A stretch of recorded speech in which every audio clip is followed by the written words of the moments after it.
So I married a film critic. Welcome to So I Married a Film Critic. I'm your co-host Julia. And I'm Barry the Film Critic. Hello, everyone. And we decided last minute, very random, to watch Don't Breathe 2 as kind of a follow-up to Don't Breathe. So for those of you listening to the prior episode going, I wonder what they thought of the sequel. Now you will know. You will have all the answers. I actually really liked the first movie, and we had a really, I thought, good conversation about that. But mostly because I had no idea what the movie was going to be about, and I was just shocked at every surprise, every turn. And so this time, you know, we knew kind of what was going to go down. Well, we knew there was going to be a blind man and that he was a really badass fighter. And so that kind of, knowing that kind of changed our expectations for the film, don't you think? Yeah, I mean, I love the first film a lot, and that was a fun experience watching it with you, because I don't think we planned on speaking about it for the podcast, but you responded to it so strongly, and I thought, oh, let's just record this right now. We just watched it. And then with the sequel, it was fun because neither of us had seen it, and I hadn't even seen a trailer for it. I avoided it. I didn't want to know anything about it. It came and went in theaters really quickly. It didn't do well at all. The critics really weren't on fire for it. I didn't read any reviews. I didn't watch any trailers. I just knew I really wanted to see it. So you and I are like the last two people on planet Earth who actually saw this film finally. And everyone's already seen it but us? I think it's safe to say. Oh, okay. Anybody who wanted to see it, when it was briefly in theaters last fall. But yeah, I mean, you said it. I mean, it's more shenanigans with the blind man, and it's a lot. You know, it falls under the problem with a lot of sequels. I mean, this movie is plagued heavily with sequelitis. It's the whole idea of take what worked the first time, make it bigger. That's what so many sequels do, and I don't think it's a good thing in this case. You guys, one of his biggest problems was that now we know the name of the blind man. And I said, oh, the name of the blind man is Norman Nordstrom. No, it's not. Norman Nordstrom. No. Norman Nordstrom is he brothers with Sherman Merman? What? No, that's awful. No, he's the blind man. We don't know his name. That's fine. We'll never know. His name is not Norman Nordstrom. No. I think if I had known that before it started, I would have had way less respect for him. Just finding out about it later, I was like, okay. I don't even know why they would do that. I mean, this character is cloaked in mystery. That's one of the things I like about him so much. We know very little bit about him. We know that he served his country. We know that he has this horrible secret that he's done horrible things. As I said on the prior podcast, and I'll say in this one, I find myself very sympathetic to this character. And for those of you going, how could you? He's a fictional character. Relax. Who cares? But yeah, it's okay to like bad guys in movies. It's always okay to like bad guys in movies. Who cares? If Stephen Lang was some terrible, awful person, that's another conversation. But he's a cool cat. He's a actor who's been around for decades and decades, and apparently he's one of the good guys. But yeah, the character, I mean, there's something really obviously despicable about the character, but at the same time, even in the original film, I found there to be real pathos with him. But you know what? Finding out that his name is Norman Nordstrom, were they just like throwing darts at a wall? I don't know. We don't need to get too further into it. It just really bothers Barry. Okay, my other thing was, you know, the first movie left with kind of a cliffhanger, right? And the gal who's escaping Detroit with her sister. Yeah, the Jane Levy character, yeah. Yeah, she sees that he survives. And so I think part of me thought, is this guy going to go after them? Yeah. So I don't know how he could, being blind. I don't know how he would be able to find them. But I was a little surprised that they weren't in this movie. And before we go on, listeners, let me be very, very clear about it. The blind community and men and women all over the country who read in Braille and, you know, have succeeded in life and have overcome so many amazing obstacles, that has nothing to do with this movie. This film exists in a total Norman fantasy Nordstrom world. knows how to read Braille, by the way. I mean, I'm sure he can read it backwards. The dude is a rock star. I mean, yeah, Stephen Lang is by far one of the best things about the movie. I mean, he is completely invested in the reality or unreality of this character. The character is basically Rambo crossed with Jigsaw. They have a lot in common. The character is sort of an amalgam of those two. So, I mean, he's brilliant. There isn't a fight that he can't win. There isn't something lying around that he could use to murder you with. He is a carpenter. He is an inventor. He's able to fake identities. I mean, this guy, there's no limits to what he can do. And on the one hand, you go, oh, that actually sounds like a role model. Well, he's a serial killer. He's awful.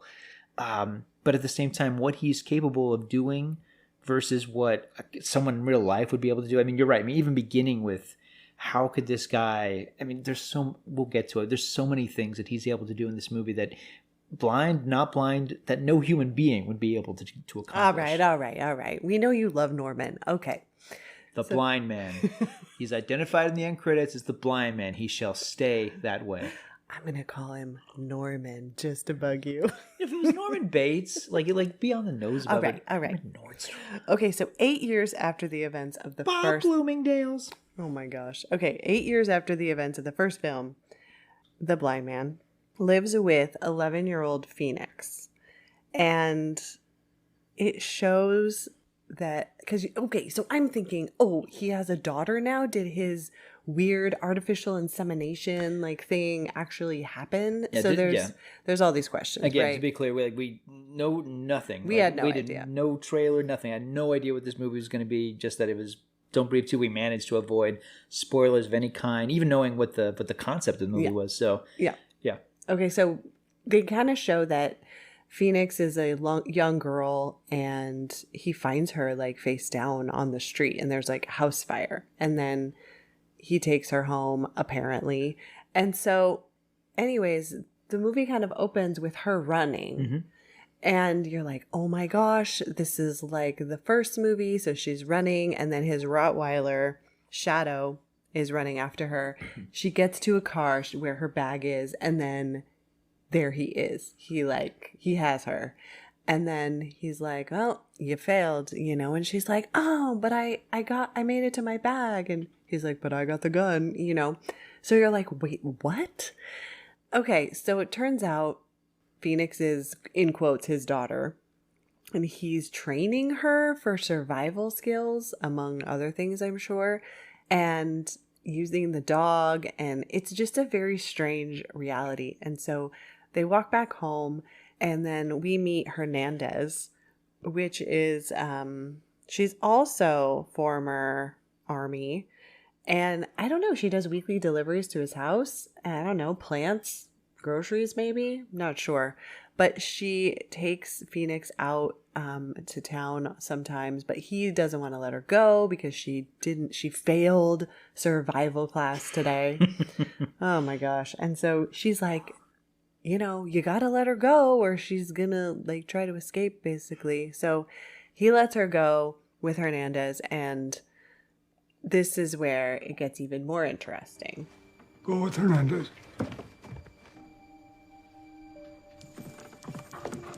Back by sunset. I will. Hey, Hernandez. Hey, gorgeous.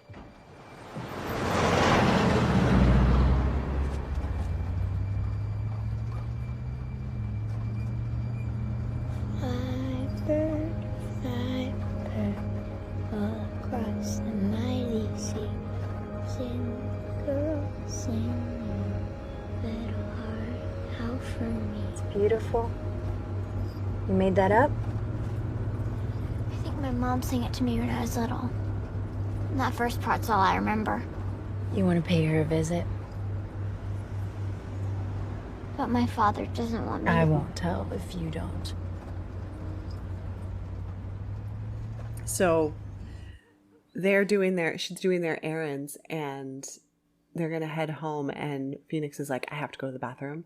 So she's in this dank public restroom. And then this like creepy guy shows up and you're like, what's happening?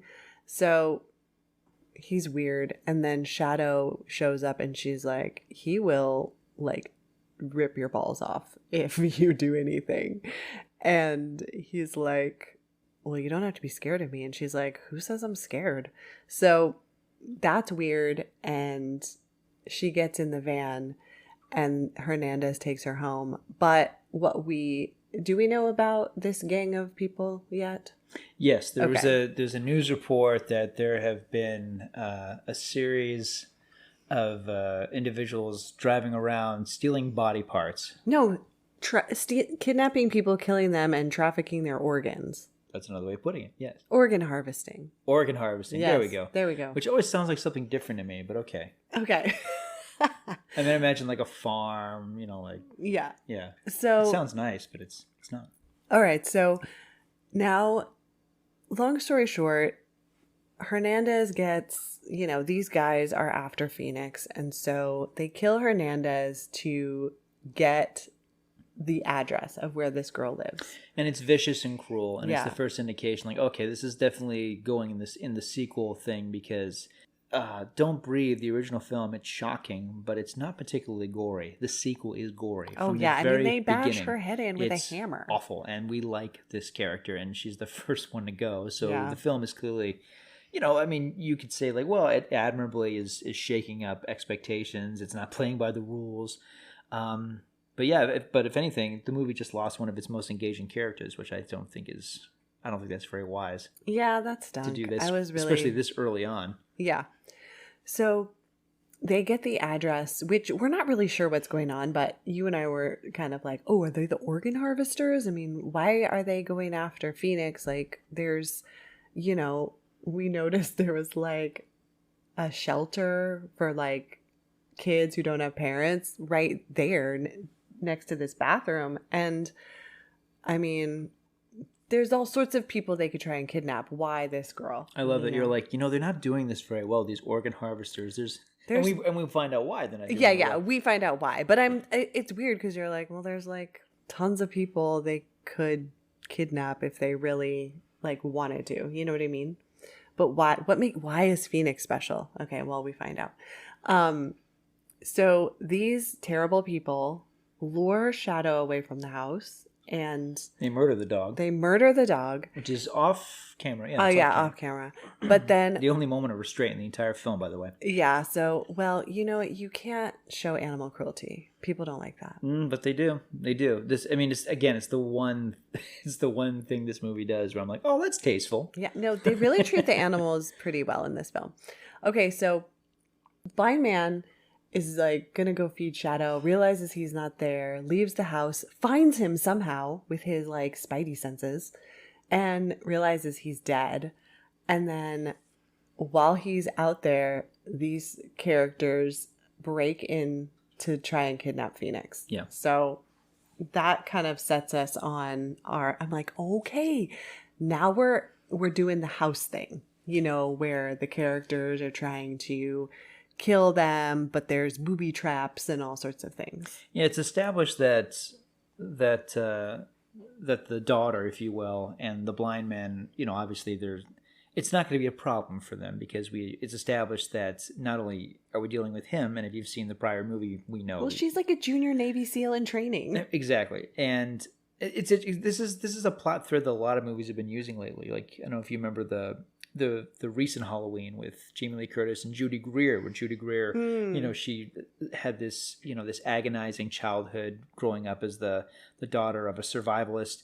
There's been a bunch of movies like Hannah, a lot of films, in fact, about parents, imposing this sort of abusive / resourceful sort of, experience where, your parent is more like a drill sergeant. T2. Yeah, Sarah Connor. because they went through something traumatic, so they're going to make sure their kids are ready. Yes. Yeah, and even if it traumatizes the kids in the process. Yeah, and I don't say that judgmentally. And by the way, again, who cares? It's a movie. But the movie establishes, like, okay, like, for one thing, there's no suspense, because because I've seen the prior movie, and the movie is acting like we haven't seen the prior movie, which is interesting because it's really kind of a reset button. And the early scenes of the blind man, I mean, it's a very similar buildup. It's like, I don't know where my dog is, and I'm grumpy and mean to my daughter, and then it's suddenly like, oh, there's people in the house. But once he has the opportunity to snap someone's neck or jab something into their artery, he's always up to the challenge. So again, like, yeah, it is suspenseful and it is very well done, but no surprises at all. If anything, it's okay. Like, that's disgusting. Yeah, I mean, the surprises are how she responds to everything. And how the blind man dispatches the bad guys. There's one thing I've never seen before where he uses super glue to close all the orifice on the man's face. And then the bad guy's friend finds him and says, don't worry, bro. I got you, bro. A lot of broing in this movie. And he takes a screwdriver and shoves it in his cheek, creating, a hole for him to breathe. And then he later takes like a knife and slices his mouth open. And I'm thinking like, okay, like, you're done, man. Like, tap out. You're good, bro. Go to the hospital. No, he's like, okay, man, we got to get the blind man. Let's go, man. Yeah, that was crazy. Because, I mean, I get it. You're tough. You have a hole in your cheek the size of a cigar. You had to slice your lips open. You're done, man. How much blood have you lost? Not to mention the shock. Okay, but now Phoenix is she tries to escape, but they kind of like open the door to make her think she can get out, and then they don't let her, they trap her. But then the blind man comes to save the day, and he's like, get in the box. It's a very panic room, yeah. So she goes and hides in this, basically a cage that has it has like this little what do you call it? Like a little rafter, what would you say, in the very top, these little slots, so that there's air coming in, otherwise but she can lock herself in there. Yeah. So one of the guys goes down there and he starts filling it up with water, which I thought, oh wow, this is crazy. And by the way, now that we think about it, really not a plot point that makes any sense considering why they're there, right? Yeah, exactly. It doesn't make any sense in hindsight. In hindsight, you're right. It doesn't make any sense because he's trying to get her to come out, but like he's going to drown her. And then he's gonna electrocute her. Yeah, in the water. Like, he takes. This guy clearly has not read the memo. He's clearly like, oh, I'll just wing it, whatever. Yeah, I didn't sign up for this. Exactly. So the blind man goes down there and, like, I don't know, explodes this guy. That's one way to put it. Yeah. So that's about as subtle as it comes across. Too. Yeah, he basically causes his basement to explode. Yeah, which is how he dispatches the guy, and he retrieves his daughter. Yeah. All right. Well, she gets taken by the bad guys because they beat up the blind man pretty bad and leave him. Oh no, they sick the dog. Yeah, they have another dog, and they sick the dog on him. It wouldn't be a Don't Breathe movie without a killer dog or two. Exactly. And so this was funny because I thought he was going to kill this dog, and he has a gun pointed at the dog, so he kind of like barricades himself. Using this bit of mesh. High flint dog. Yeah, and he has the gun pointed right at the dog and decides not to do it. Again, I like this guy. I'm not supposed to. I know, but I like the character. I do. He could have shot the dog dead. That's bang. True. He doesn't do it. He could have, and I think this beginning part, I was like, wait, okay, so he's like a good quote unquote good dad. I'm so confused. He's an anti-hero. It's like a Western. There's the bad guy swarming the house, and he's the whatever, the tortured sheriff or the outlaw turned legitimate man who has to defend himself and his family. I think there's some Western stuff going on in this. Yeah. And then but they tell her, like, while they're in the house, he's not your real dad. Yeah. I'm your real dad. And the crazy part about this story is that okay, so her parents, we find out her dad like blew up their house because there was a meth lab in it. And so she ends up as this little girl on the street. and the blind man finds her. This is the flashback, the Yeah. first thing we see in the movie. And it's a very striking shot. It's an overhead shot, aerial shot. We Well, see it's her. like, how did he know it was a little girl? Like, how did he, how did this even happen? Well, as I think we discussed in the prior episode, on the one hand, you would never ask these kind of questions that are so insensitive in real life, but because it's this movie and this character, we go, does he have sonar?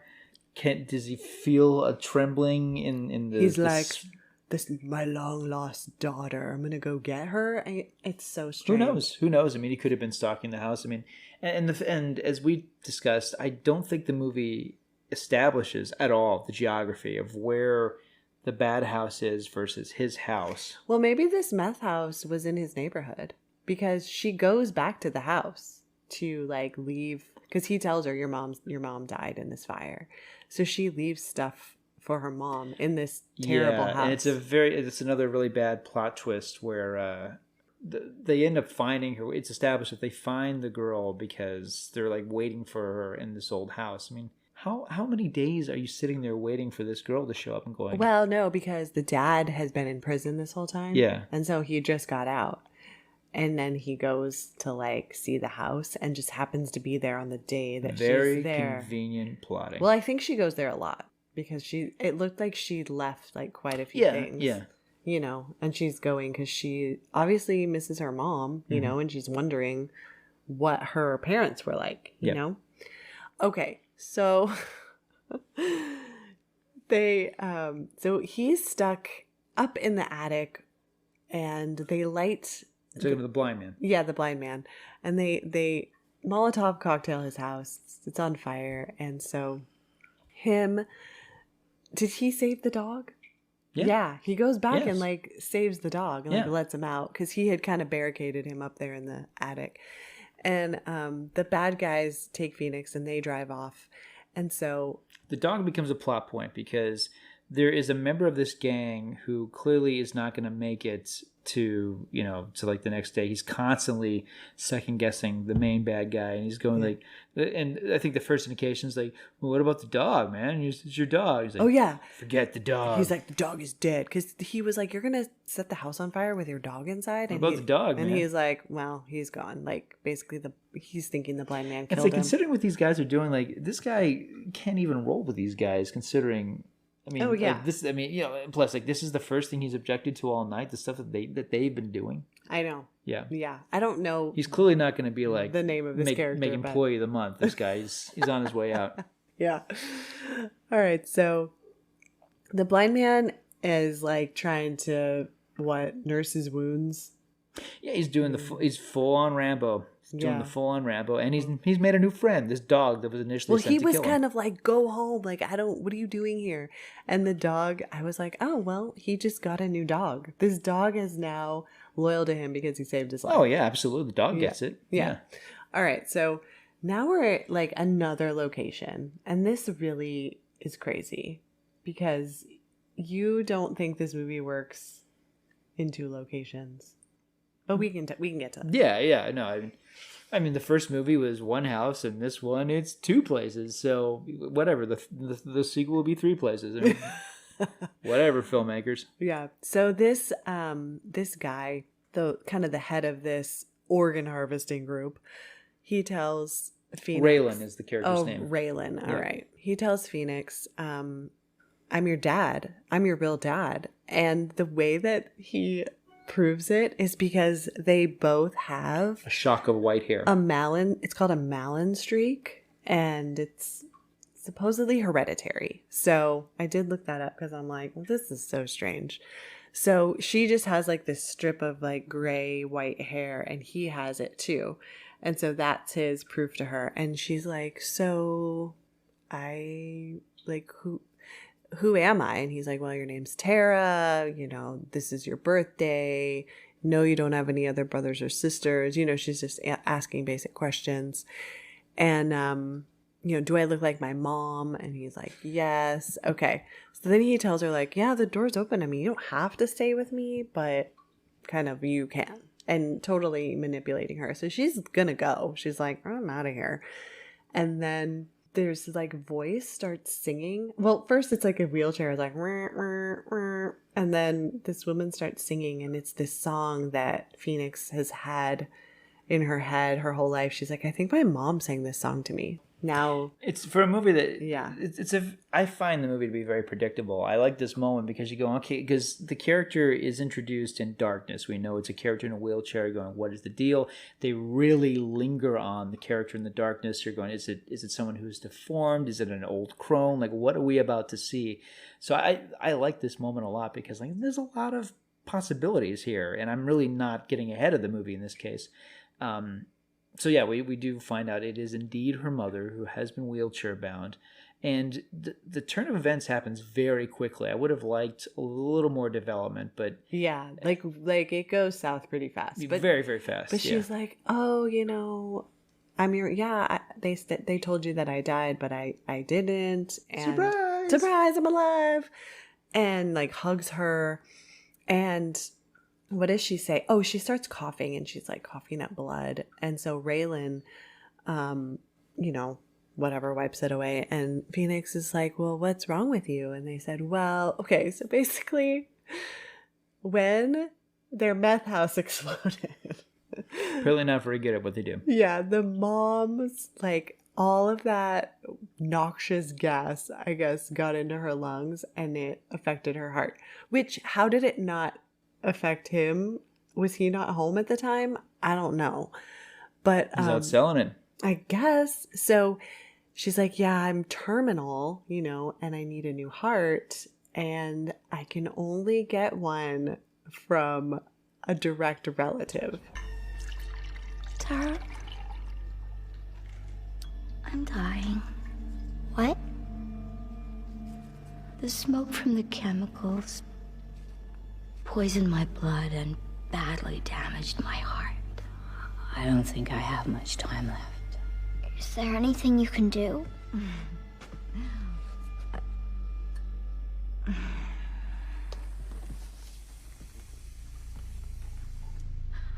I heard you left flowers for me at our old house. Is that true?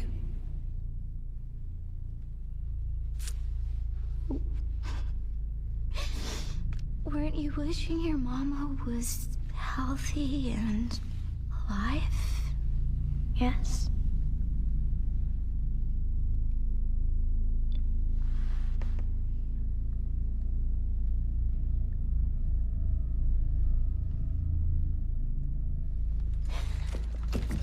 I need a new heart, baby. But not just any heart. Doctor said it has to be it must be a compatible donor. Like a direct relative. You hold a gift that can save your mama's life. And baby, I need that gift. So at this point, I'm like, oh my gosh, that's why they took Phoenix. They've only stolen her to kill her and take her heart and give it to this meth head. Wow. It's great. I mean, it's so twisted and sick. It's like I'm sure even Stephen King would have watched that and went bravo and started plotting. Fiona O'Shaughnessy plays the mother. I got to mention that she played the mother in Gretel and Hansel, and this is a very different mother. This is not a sympathetic character, and I really like what she does here. It's a sick, twisted character, and she's playing it to the hilt. Even though, again, the development here is, I mean, it's in fast forward. Everything's happening so quick. It's just a series of twists. The actors are just talking about what they're gonna do. Just like I would have liked a little bit more of the dynamic of the girl rediscovering her mother. Having a false sense of security about her father, but instead it's like it's really just the plot development, the plot device.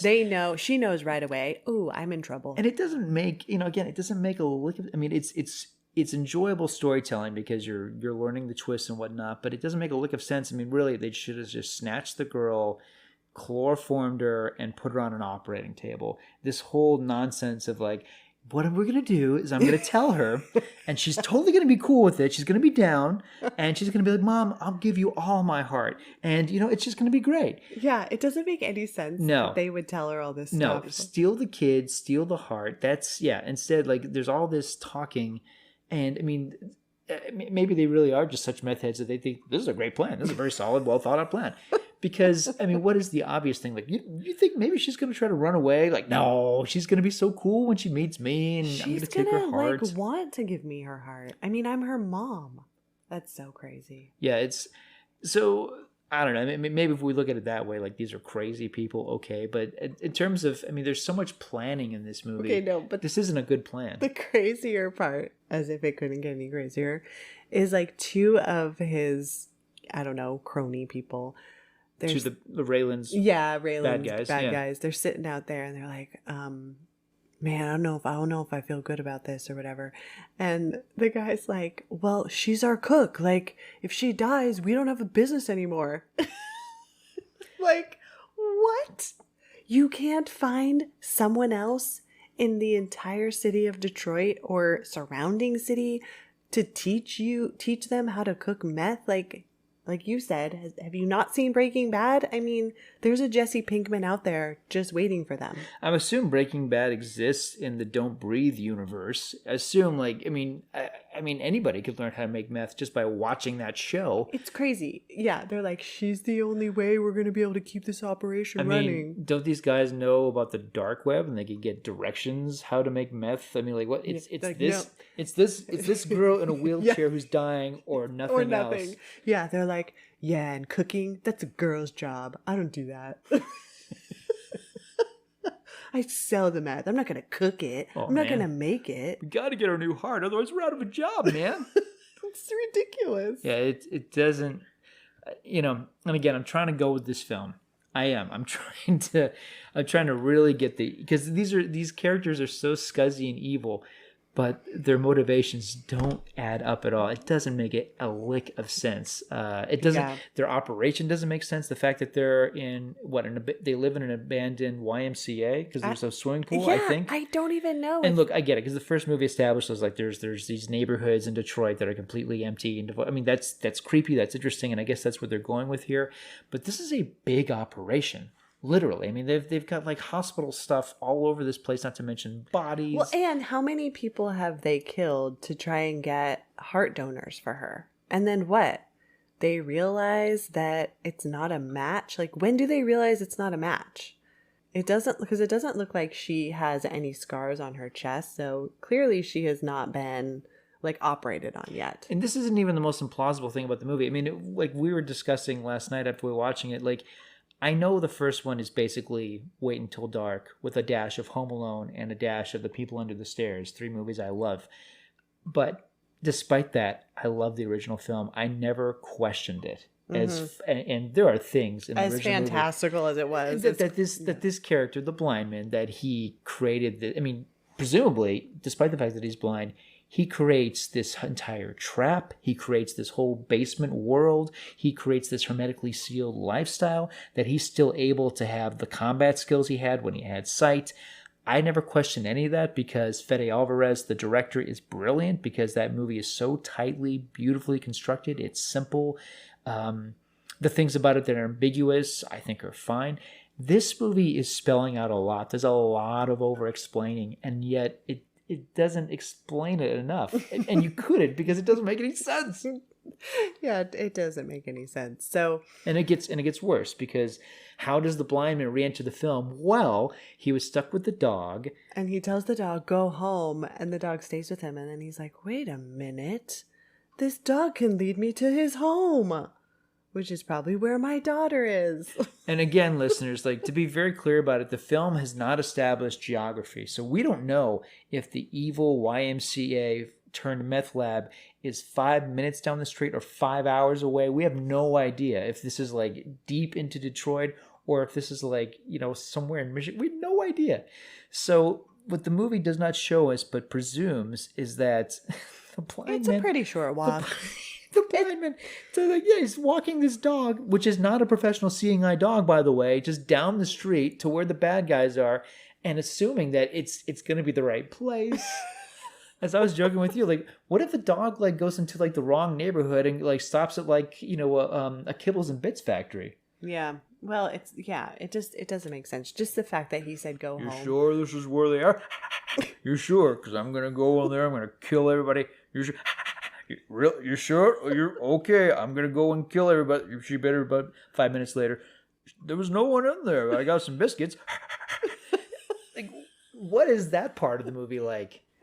I mean, like, people see, like, oh, that's so nice that that dog is leading that man. You know, I mean, it's just, it's so like the middle ridiculous. of the night, so... Still, how long has this dog been a part of this gang? I mean, clearly this dog is very easy to break if the blind man is like, you're my puppy now. So would the dog even know? Would the dog really even know how to get back to the meth lab? Is it the smell of meth that's... Oh, probably. Yeah. He's like, just follow the meth smell. The smell of all the cadavers. I don't know. It's a lot, listeners. It's a lot to believe. I mean, you know, and I'm wondering too, because a lot of the film in the second act is taking place during the two locations. The blind man is, you know, trying to get himself back up to snuff. And then we're constantly cutting to the scenes of the little girl discovering the horror of who her parents are and what they want with her. And I was really wondering, like, how are they going to connect these two worlds? How are they going to get the blind man back in here? And having it be that this dog just somehow takes him to the right place and like sneak. And I mean, it's a stealth operation because my favorite shot of in the whole movie, by the way, because it's very fun. The movie he has doesn't go in the front door where everyone happens to be sitting. The dog takes him to like some side back door. This is how it's gonna go, Sparky. So the dog. I mean, it's my favorite shot in the movie. The dog just casually walks into the where the bad guys are and just casually goes over to its bowl and starts eating. It's really funny because, you know, they're horrified, like, oh my god, the dog's here, how did the dog get here? And even like shoots the bowl. He's like, I didn't train him how to find our house. Yeah, so it's you know, but again, like it's so crazy and plausible. I know it's not quite like the shark in Jaws: The Revenge, which, you know, follows Sheriff Brody's wife to Jamaica. It's not that ridiculous, but it's up there. It is. Yeah. Oh, yeah. Okay, so back to the crazy heart transplant situation. So this Raylan guy pays this surgeon to, I don't know, kill people and take their organs out? Maybe they are like selling organs on the black market. And then they just decided like, hey, we can't get this meth addict on the heart transplant list, so we're going to need to get her one ourselves. Are we to presume that this initially began with Mother, as she's identified in the credit, the character played by Fiona O'Shaughnessy? Mother is just saying, like, I really need you boys to get me a new heart. It's got to be presumably from family, but, you know, I'll take anything. So you know, 'cause this is 8 years. Well, okay. So they're going out there. It's not working out. They're like, man, we got all these like baggies full of like bladders and hearts in the fridge. You know, maybe we should just sell these things. Is there a market for this? I know we're into the meth gang, but like, you know, maybe. Okay, here's what I think happened, or what could have happened. So it's been 8 years, but we were talking like, how long has she been sick? Like, how long has, you know, this is crazy. This is nonsense going on for 8 years. 8 years. Yeah. So I think maybe she did try to get on some transplant list, and she potentially had talked to some doctors and some surgeons, and they were just like, you're really not a good candidate, and you're gonna have a donor who is like related to you, which is crazy because people get hearts from people that aren't related to them all the time. Another plot hole. I don't know why it has to be a direct relative. There's no way. Logic and medical science. I think two things they didn't really look into when they wrote this film. Yeah. I mean, I think for kidneys, they like, but again, it doesn't have to be a direct relative. It has to be somebody with the same blood type. I mean, look, we get it. Like, just from like a story point of view, we get it. It's hideous. It's disgusting. They're disgusting. They're gross. Yeah. They live in a gross place. They're gross people. Their plot doesn't make, their plans don't make any sense, but whatever. You're gross. We get it. You're foul. Okay. So maybe because the heart transplant list rejected her, they got into this world of organ harvesting. But it did say that Raylan had just gotten out of prison. Mm-hmm. So yeah, Yeah, so these nitwits have been doing this for like how long? These nitwits are doing it without him? I don't think so. They're not smart enough. How's it going, sweeties? Have you guys found me a heart? Not yet. And the meth, we're doing better with the meth, but we're still looking for those hearts. You gotta like step up production because like you're not making enough. So like, how many valves are supposed to be in the heart? Because like, I think we found a heart, but it only has like 2 valves. Did you need 3? And like, I think there's actually 4. And like, I got a gerbil at home. He's got a heart. Like, is that going to be too small? Would that be sufficient? Could I do like 2 gerbil hearts for 1 heart if I like smash them together? And these guys are idiots. They're idiots. Okay, and we're supposed to believe they've been doing this for 8 years in this YMCA. Do you think people knocked on the door? Can we go swimming? Sorry. Pool's being cleaned today. Yeah, pool's being cleaned. Don't mind the smell of formaldehyde. Every day the pool's being cleaned. Yeah. So, okay, but the surgeon guy, he says, because she wakes up, like they formaldehyde Phoenix, and then she's waking up, and Raylan's like, why isn't she, dead yet? Formaldehyde? You mean they, it's not formaldehyde. It's not formaldehyde? What do you call it when you chloroform? Oh, they chloroform. They chloroform. Sorry. Yeah. Okay. Yeah, formaldehyde, she's in a jar. She's like... those alien embryos we saw at the freak show at the carnival. Oh, okay. Yeah, no. She's chloroformed. Okay, she's she's chloroformed, but then she wakes up, and Raylan's like, "Why isn't she dead?" And he says, "Well, I don't have like the type of refrigeration. The doctor's like, I need, so I have to cut it out of her alive." And you're just like, wow, as if this plot couldn't get any grosser. And a touch I really love is they cut to the mom, and she's in the bed right next to her daughter, and she's mouthing like, "Thank you." Yeah. Mommy loves you so much. Yeah. She's like, your heart is going to be with me, and it's going to live on in me forever. Happy Mother's Day, sweetie. Yeah, she's the creepiest. Yeah, it's great. It's great. No, I mean, it's what the movie needs, honestly, because, I mean, this is all like Stephen Lang free parts of the movie. We need Stephen Lang. He's everything for this film. The girl is doing great. Madeline Grace plays Phoenix. She's great. And again, the mother is great, but like the original had Jane Levy. That whole thing of she's robbing the house in order to save her sister and herself. That was great. This movie doesn't have that because the little girl situation is constantly in flux. We're constantly wondering, who really is her guardian. It's the little girl is such a plot device that the film doesn't even give us enough time to really get to know her. Until the film is over, do we really understand really what her situation is, what her reality is? Otherwise, I mean, it's just one twist after another. Yeah, and we're like, wow, she's gonna have PTSD for the rest of her life.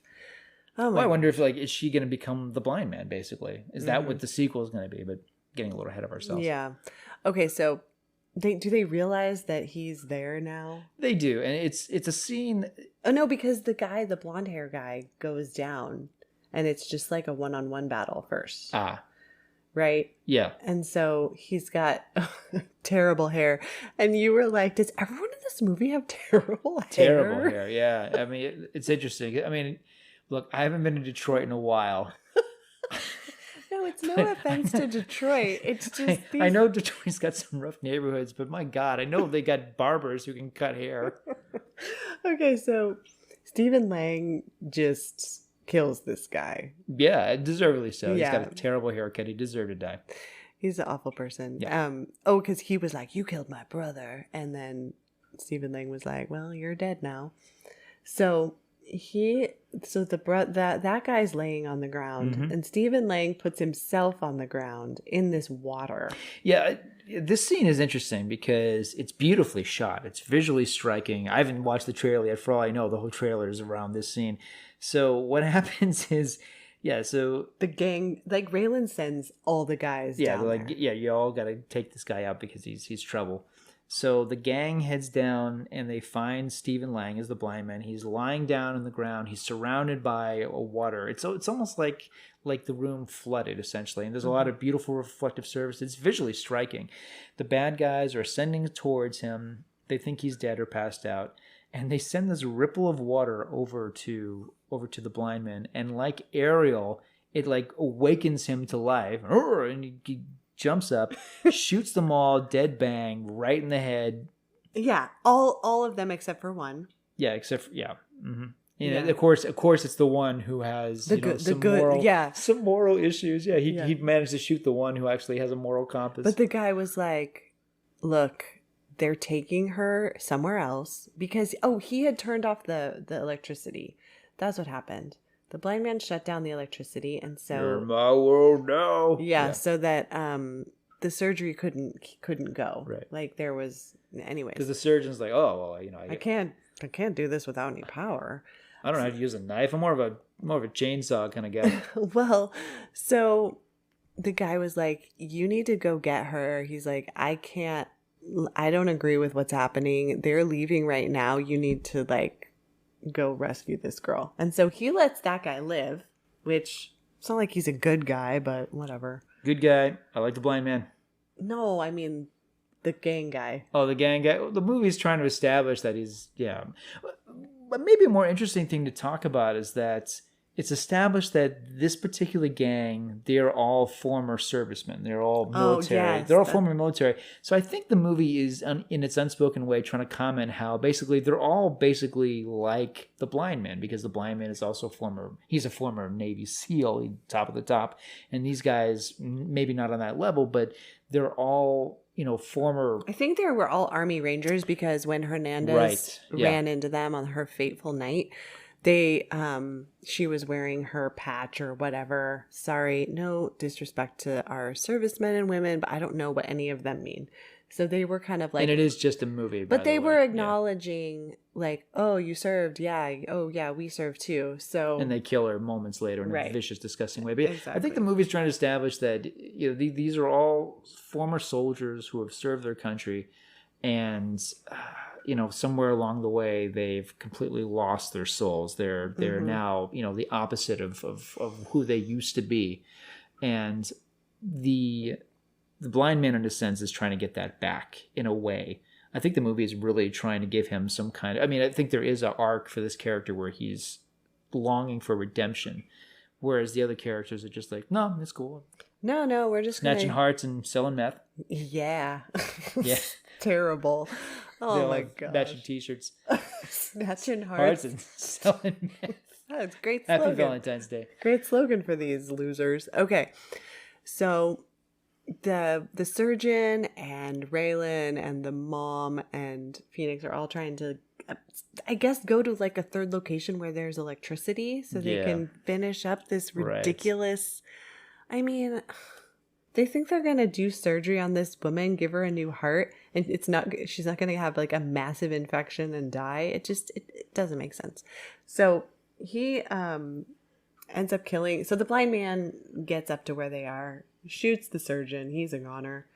And then Phoenix and the mom are like handcuffed to each other so that she can't get away. And so Raylan and the blind man get into a big fight. And what does he say to Raylan? He like puts his thumbs on his eyes. You're my world now. And he plucks He's like, you're going to see what I see. Pops his peepers. It's a lot like That's what he does. It's like the scene in Blade Runner where Rutger Hauer does that to his inventor, his creator. And it's a graphic, disgusting moment where the juice just spurts out. It's gross and awful. But in that case, the dude dies. In this case, it just subdues him for a moment. Yeah. And doesn't he shoot the mom before that, though? I think he shoots the mom before that. Like, she gets shot. Yeah. Although it feels like the character lingers a little long because there's this business of her falling. The wheelchair goes over the edge into the empty pool, and the daughter's trying to escape. Yeah, and they both fall in, but and then... An arm gets chopped off. Yeah, Phoenix chops off the arm. It's like, ridiculous. oh my gosh, this is so gross. Just like you, Mommy, it's stealing organs. Like my little daughter. I know. So she yeah. She escapes. The mom is dead at the bottom of the pool. Yeah. Raylan's blind and supposedly dead. And the blind man is laying there and he tells Phoenix, like, don't come near me. And this is his speech you hated. The scene, if any speech should have been cut from this movie, it's this. It's just laying it on a little thick. You know, it's like, we know, man. We've seen the prior movie. We've seen this movie. You don't need to see all this stuff. It's like, I've killed a lot of people. I'm a rapist. I'm a bad, bad, bad man. And I'm going, no, Stephen Lang. Like, the character is again shrouded in mystery. Like, you did not need to say any of this stuff. You've clearly, even though this is a world that's so scuzzy and gross, you clearly redeemed yourself. You came and you using an unofficial non-seeing eye blind dog. You managed to get to this place and kill everybody. You've saved the girl. You don't need to apologize for anything. Well, he thinks he does, but then Raylan like comes out of.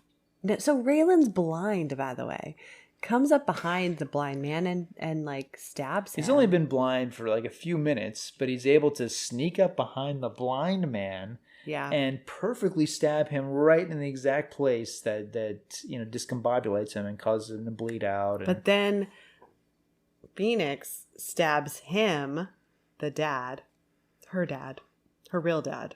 Yeah.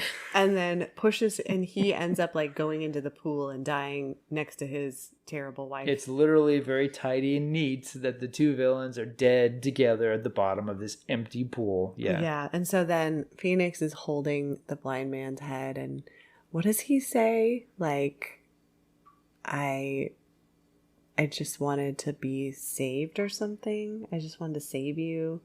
I don't know, but she says like, you saved me, and then he dies in her arms. No, you saved me. Oh, yeah, you saved me. You saved me. Not that dog that helped me walk 16 miles in darkness. No, you saved me. Yeah, but I mean, all right. And so she just like has to walk away from all this catastrophe. I mean, her last scene, she ends up at that home for kids, that shelter. Yeah. Which she wanted to be at even before all this happened. It feels like a reshoot because she walks away from the former YMCA turned meth house, and it's this very elaborate crane shot of the camera looking down at her. It's very reminiscent of the opening scene where she's not like crawling on the ground. She's walking away from this life. And it feels like that's where the movie probably ended. And I'm sure they had a test. I suspect they had a test screening. And they said, we can't end it that way. We got to give her a little happier after all this. So, yeah, you do have her going to the shelter, which and she's I guess is a happy there ending. Any room for one more? And they're like, yeah. Okay, great. So she's going to live there with these kids, I guess. Mm-hmm. And then we see the blind man. And it's like, this comes like halfway through the end credits, right? So it's like one of those Marvel surprise endings, even though something's coming up, where the dog, the amazing dog, reappears, goes to the blind man, licks his fingers, and I guess his fingers like twitch. I guess. Well, we don't know. I wasn't even. I mean, at that point, I honestly had checked out so completely on this movie. Really?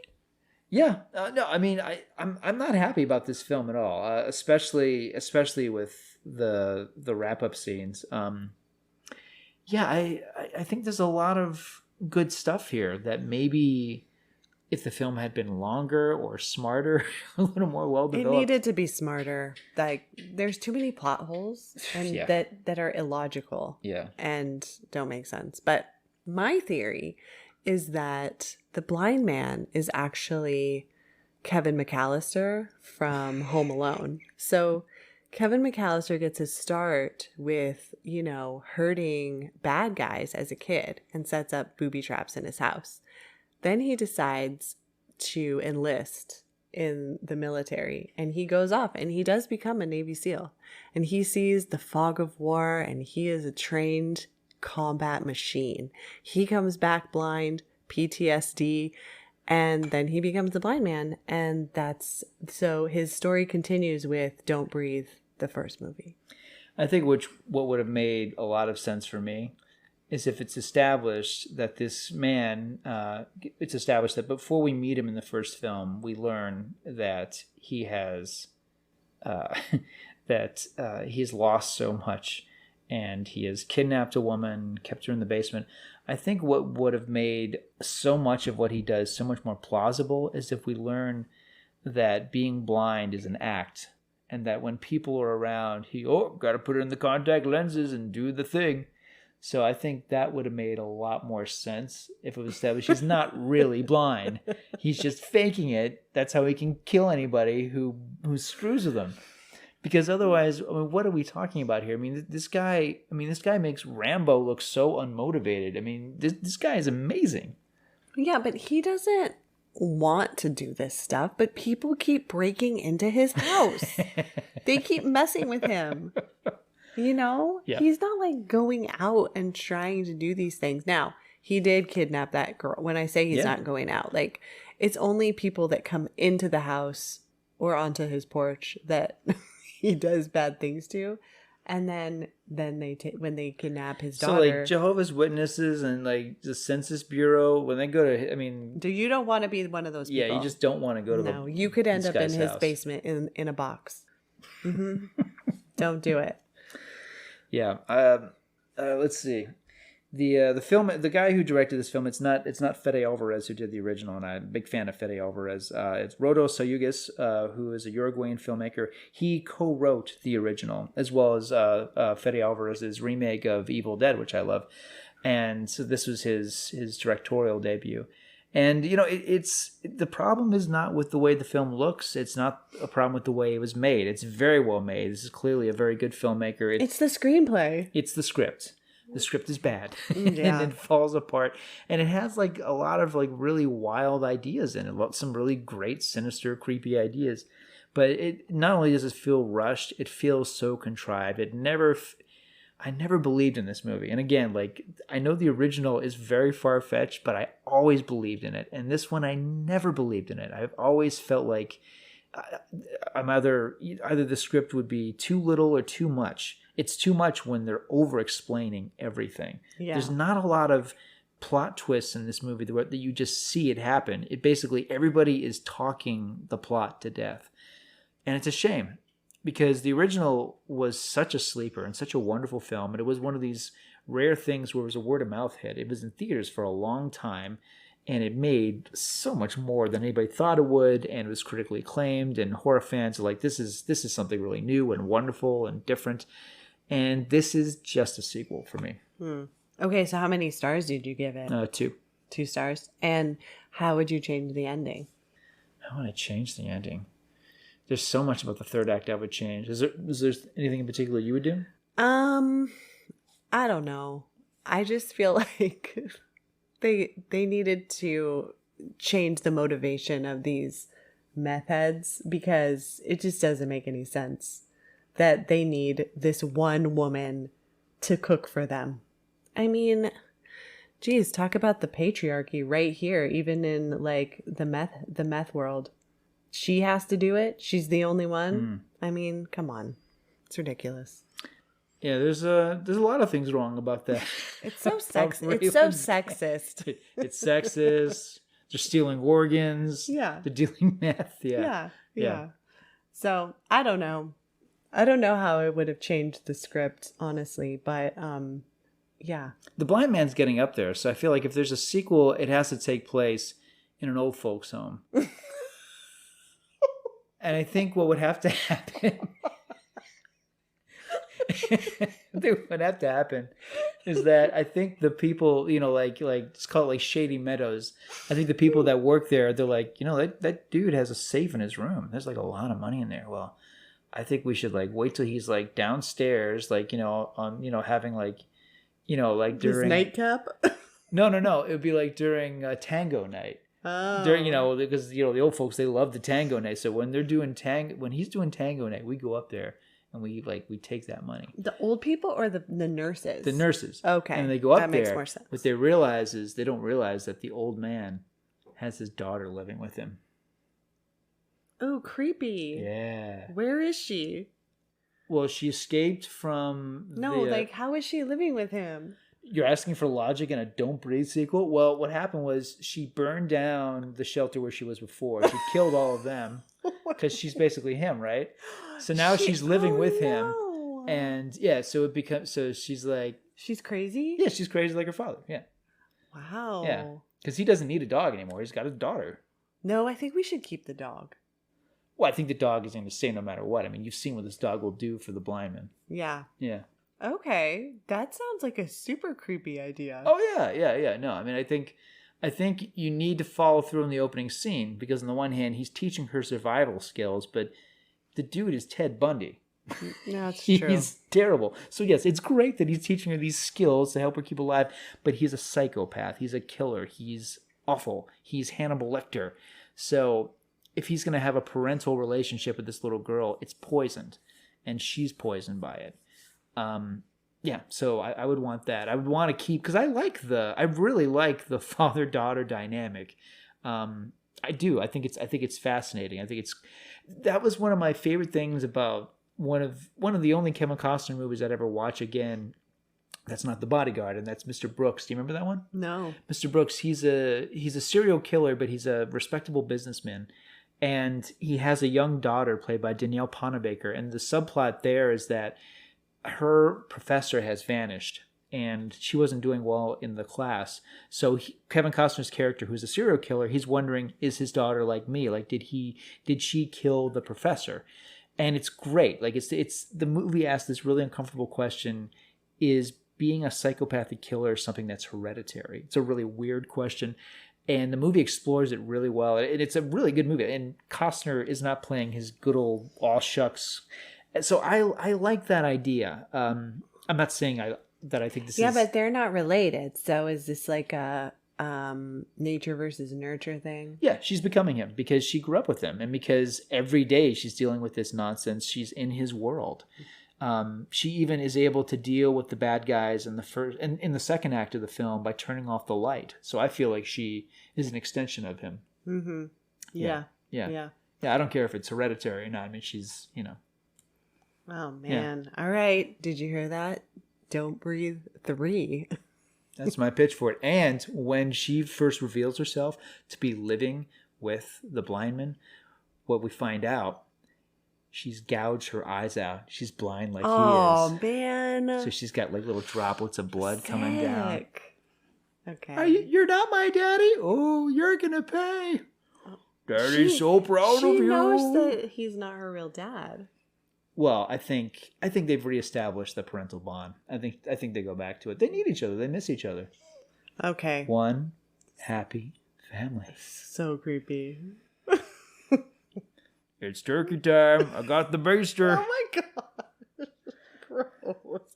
Oh yeah, that was one thing you said. This Oh movie. man, serious lack of a turkey baster. Like just show it to us in one scene. Come on, man. We're waiting for that. So gross. All right. I was. Oh my gosh. All right. Well, that is I think that's enough of talking about Don't Breathe 2. Yeah, I'm glad we saw it because we loved the first one and there was anticipation. We even spoke about it on the prior pod. We're excited about the fact that they were doing a sequel. But yeah, it's maybe worth seeing once and never again, I don't think. All right. Yeah. All right. Well, thanks everybody, and we'll talk to you next time. Good night, everyone.